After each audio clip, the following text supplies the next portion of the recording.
Hello, today I'm going to go through how to call or remotely monitor the LocateWatch or Locate Tracker through the LocateMotion app. To make a call from the app to the device, click on More from the home screen.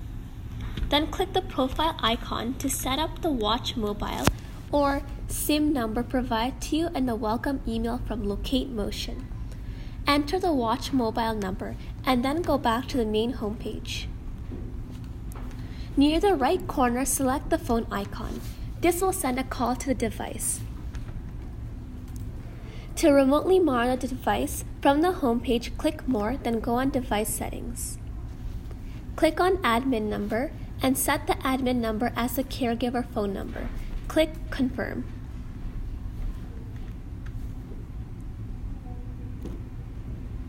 Then go back to the main homepage and click on the headphone icon. This will send a call from the device to the caregiver phone. The caregiver can monitor, listen, and talk to the device wearer. Please remember that in order to make calls, the watch should be charged and online. And that is the end of the tutorial. For further information, please go to our website www.locatemotion.com. Check out the FAQs as well as speak to one of our live agents available business days 9 to 6 p.m. Thank you for watching.